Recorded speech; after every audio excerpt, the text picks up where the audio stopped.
अथ नवमोऽध्यायः। राजविद्या राजगुह्ययोगः। श्रीभगवानुवाच इदं तु ते गुह्यतमं प्रवक्ष्याम्यनसूयवे। ज्ञानं विज्ञानसहितं यज्ञात्वा मोक्ष्यसे शुभात्। राजविद्या राजगुह्यं पवित्रमिदमुत्तमम्। प्रत्यक्षावगमं धर्म्यं सुसुखं कर्तुमव्ययम्। अश्रद्धधानाः पुरुषा धर्मस्यास्य परन्तप।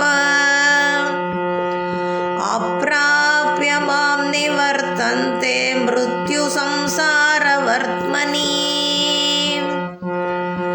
मया ततमिदं सर्वं जगदव्यक्तमूर्तिना। मत्स्थानि सर्वभूतानि न चाहं तेष्वस्थितः। न च मत्स्थानि भूतानि पश्य मे योगमैश्वरम्। भूतभृन्न च भूतस्थो ममात्मा भूतभावनः।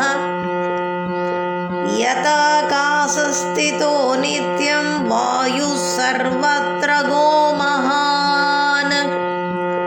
तथा सर्वाणि भूतानि मत्स्थानीत्युपधारय। सर्वभूतानि कौन्तेय प्रकृतिं यान्ति मामिकाम्। कल्पक्षये पुनस्तानि कल्पादौ विसृजाम्यहम्। प्रकृतिं स्वामवष्टभ्य विसृजामि पुनः पुनः।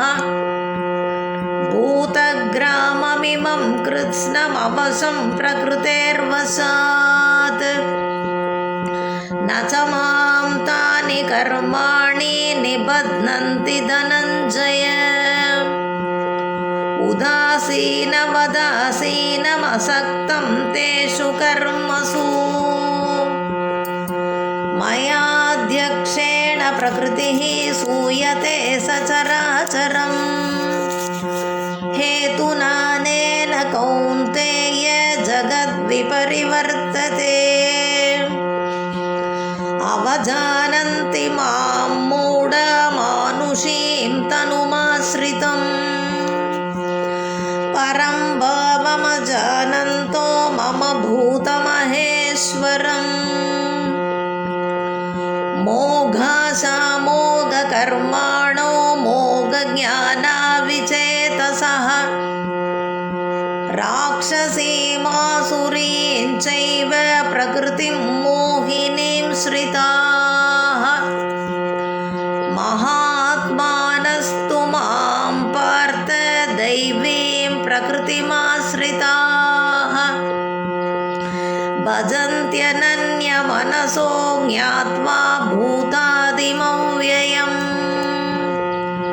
सततं कीर्तयन्तो मां यतन्तश्च दृढव्रताः।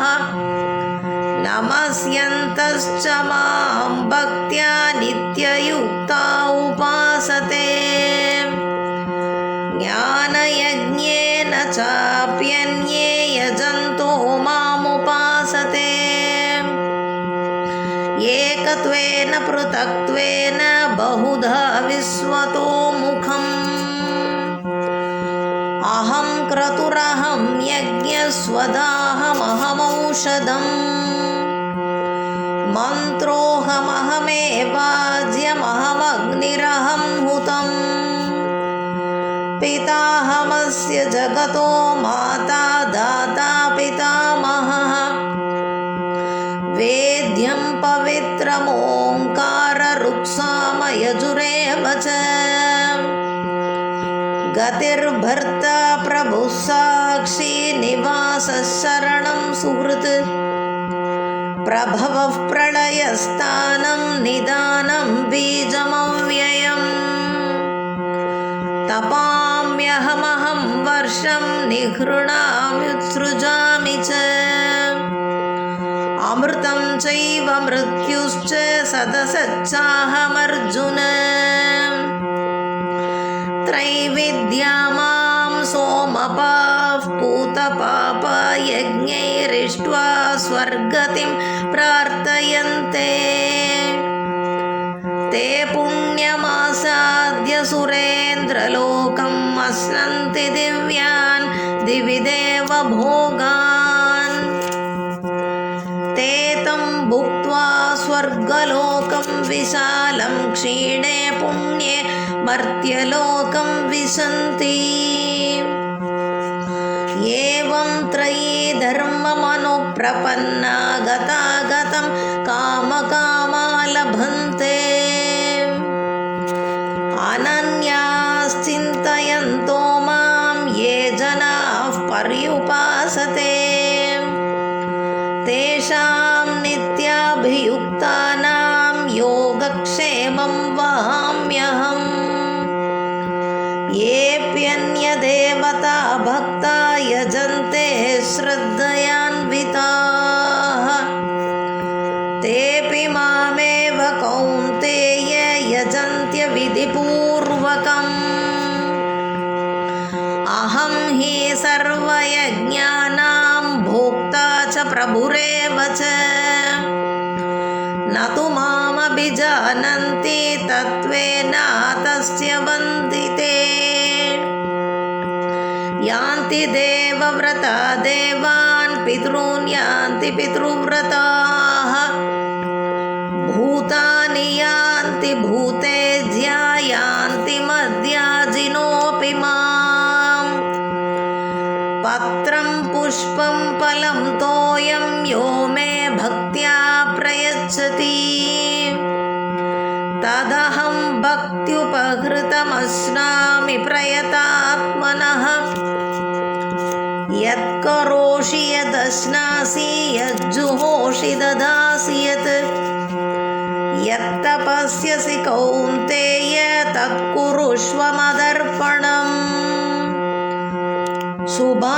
शुभाशुभफलैरेवं मोक्ष्यसे कर्मबन्धनैः सन्न्यासयोगयुक्तात्मा विमुक्तो मामुपैष्यसि समोऽहं सर्वभूतेषु न मे द्वेष्योऽस्ति न प्रियः ये भजन्ति तु मां भक्त्या मयि ते तेषु चाप्यहम् अपि चेत् सुदुराचारो भजते मामनन्यभाक् साधुरेव समन्तव्यः सम्यग् व्यवसितो हि सः क्षिप्रं भवति धर्मात्मा शश्वच्छान्तिं निगच्छति कौन्तेय प्रतिजानीहि न मे भक्तः प्रणश्यति मां हि पार्थिव्यपाश्रित्य येऽपि स्युः पापयोनयः स्त्रियो वैश्यास्तथा शूद्रास्तेऽपि यान्ति परां गतिम् किं पुनर्ब्राह्मणाः पुण्या भक्ता राजर्षयस्तथा अनित्यमसुखं लोकमिमं प्राप्य भजस्व माम् मन्मना भव मद्भक्तो मद्याजी मां नमस्कुरु